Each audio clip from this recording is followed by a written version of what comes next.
Let's talk about deep journaling. This is my favorite kind of journaling. Deep, this is what I call it, deep journaling. I don't know what it's supposed to be called, but basically, I'll open up a new page and I'll ask myself really deep questions. And I find that questions are like assets.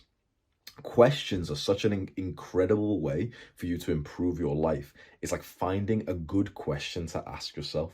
So I'll tell you a few. You can write these down. Maybe someone helpful will like comment it below, and then you can just go copy and paste them. You can do this on like digital technology, but I really don't think it has the same impact. I never journal like on my phone unless if that's the only thing I have. But if you're at home and you can go find a pen and piece of paper, always do it right there.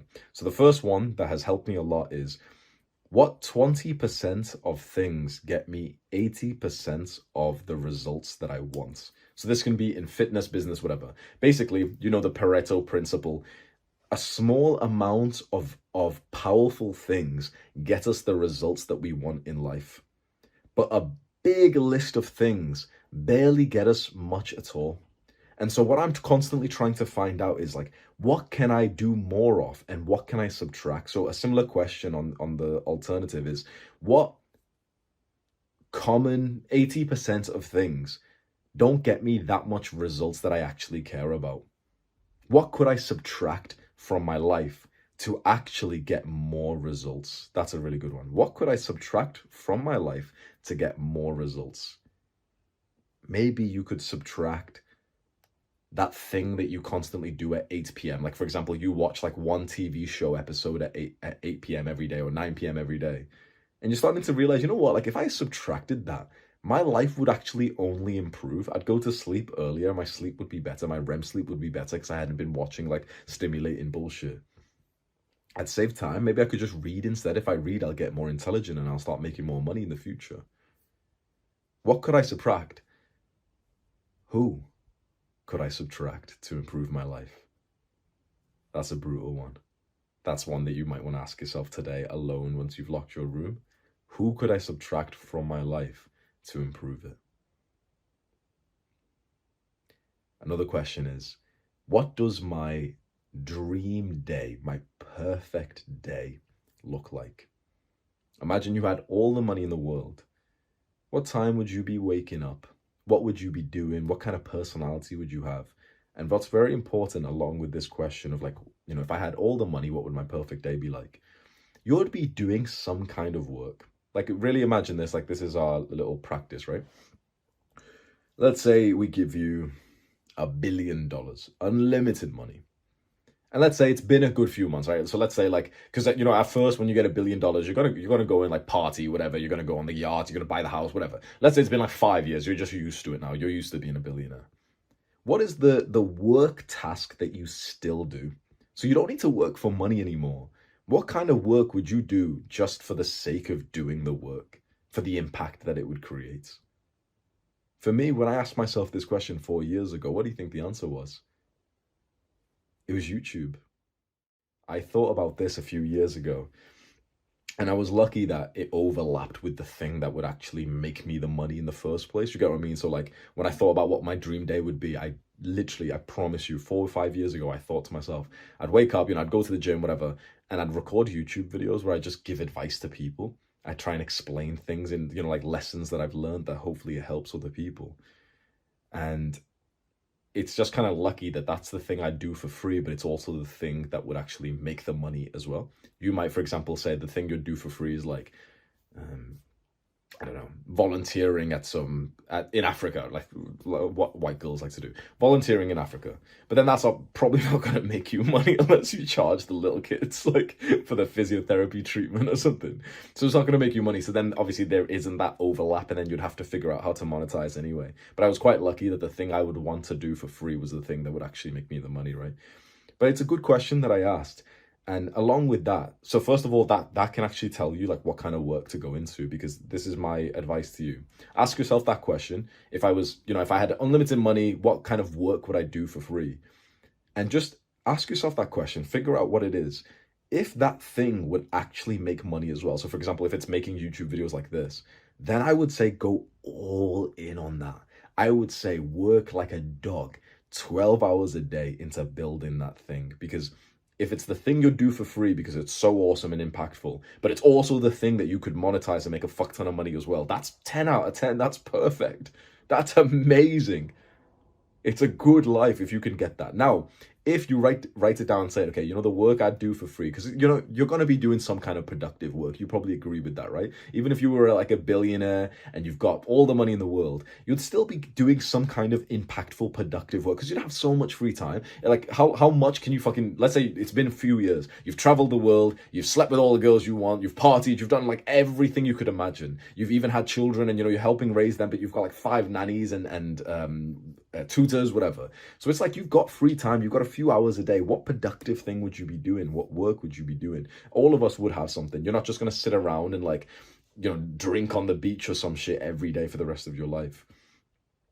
If you end up saying that, okay, the dream work that I'd be doing is something that can't really be monetized, then of course it's not as nice because you've still got to go and like find a way to make the money first to go and eventually do that thing. But you might be surprised. You might get lucky that the thing you'd like to do for free is also the thing that makes money. And now you know that you could go all into it. Here's another question for you. What am I afraid of? When you're about to make a decision, ask yourself that question. Let's say you want to quit your job. Let's say you're in university right now and you want to drop out. What am I afraid of? Really be honest. I want to drop out of university, but I'm afraid that my parents will shout at me.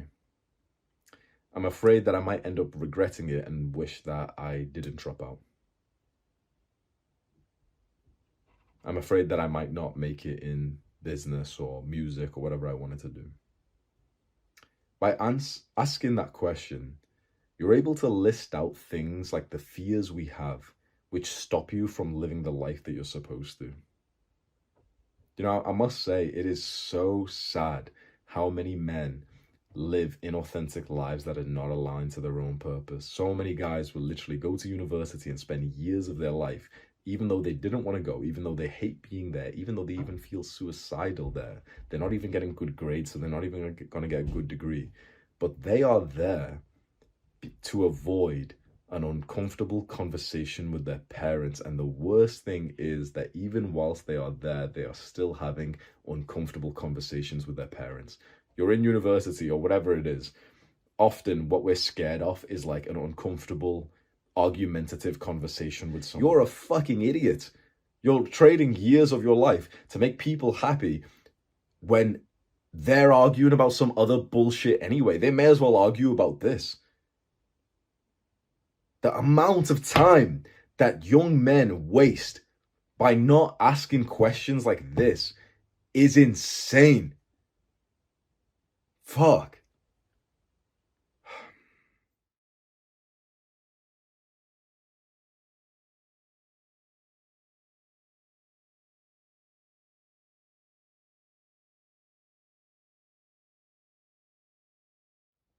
I'm grateful for this pen because it's what I journal with and it's nice to, it's nice to play with. I'm grateful for the people who made it. I'm grateful for the shop that sold it. I'm grateful for my haircut and my barber who's just trimmed it. It looks very nice. You write these things which seems very simple, but you want to know the powerful part of this.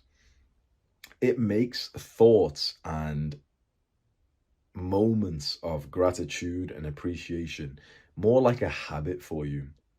So you start by journaling these things once a day. But after a while, these thoughts start occurring naturally in your brain. So the more you gratitude journal to begin with, the more you'll go about your day and randomly your brain will automatically start saying, I'm grateful for this. And this makes you a really, really sweet person. No matter if you're in your little take to arc or anything like that, or you're in your dark self-improvement autist, yeah, I don't care about people. It makes you a really sweet person when you can express gratitude to someone. I remember times when I'd go on like a first date with a girl, I'd be hanging out with a girl, for example, and I would say that to them, like, I'm grateful you came today. And they would actually look at me with like, as if I was different, Because what man has ever said that to, like, a normal girl before is like, I'm grateful that I met you. I'm grateful for this. I'd say this to my friends. I'd write like cute little letters for them, which sounds gay, but it's like I used to write like nice letters, take a picture and send it to my old friends and say like, I'm grateful for our friendship. I'm grateful for that one memory we've got. No one else is doing this. It made me stand out. It made me feel really wholesome, but it also made them feel awesome as well. I remember one particular day I was coming back from kickboxing. I was cycling, and I got to this park, and I stopped there to just look around because I was almost in awe of how beautiful like nature was. And I was able to just kind of like stand there almost like a weirdo, like a modern day weirdo, where I was looking around thinking, I'm grateful for nature, for trees, for plants, for grass. It's like, it's so beautiful. I'm grateful that this park is right here, that it's in my local neighborhood. You can imagine how I felt on the way back home after that moment. I'm cycling, I'm smiling. I would have made eye contact with someone with a nice smile on my face. So gratitude is almost like such a easy way for you to feel more joyful and more, more positive. So just every day, that's such a simple one, but it's not the biggest one I wanted to teach you today. Every day, just grab your little notepad and just write down a few things that you're grateful for. And it'll almost seem too simple. You'll be writing down, I'm grateful for this water bottle. Yeah, this is stupid. I don't really think this is working. Just try it for like a couple of weeks. It literally takes like, honestly, 45 seconds a day, 2 minutes a day. Try it, and I guarantee within a few days, there'll be a day where you end up writing down like a whole page about one thing. I'm grateful for this because of that, then this happened and this happened. And you'll experience a nice form of appreciation for something that you didn't really have before, which is it's a lovely trait in people. When I meet someone who's a grateful person, it's quite sadly rare that I meet someone who's quite a grateful person. You'll find that you'll want to start to express this once you start gratitude journaling. It'll be a little bit uncomfortable, but you'll randomly get the idea of like, what if I just tell that person what I wrote about them in my gratitude journal?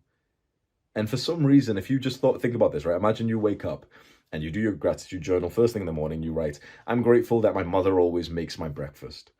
If you then start to think about telling your mother that, like, hey, I'm grateful for you for doing this, it almost, for some weird reason, feels like it'd be cringe. I don't know if I'm the only guy who feels like that, but it feels like almost cringe to kind of say something nice to your family when it shouldn't do. Obviously, it shouldn't do. But that's a good sign that you're stepping out of your comfort zone and you're starting to actually improve your family relationships. There's no surprise whatsoever that in 2020 was when I started to do gratitude journaling and I started to actually say this to my family, to my parents. That's when my relationship with my family significantly improved. Because imagine the energy, the appreciation I was bringing to the family. I wrote like a cute letter to my father, brought him in here and thanked him for the hard work he had put in for 20 years, and he cried and I cried. Of course my relationship with my family improved. And I've got to be a little bit mean to you, dickhead. You complain about your parents, don't you? You complain about your parents. They don't believe in your goals. They don't believe that you're going to be a successful businessman. Shut the fuck up. When was the last time you looked at your father, who's worked like a fucking dog, looked him in the eyes and said that you're grateful for him? You little shit. You ungrateful little fucking shit. Bro, your dad has been sleep deprived for 19 years for you. And you have never once looked him in the eyes and handshaked him and said thank you. You've never once said, I'm grateful that you've worked this hard. Your mother has made every meal for you. She's been there. Maybe she's been working as well. She's been looking after for you. She's been working 2 jobs if she works like a normal job, and she's been looking after you and then also working. Have you ever looked them in the eyes and said, I'm grateful for you?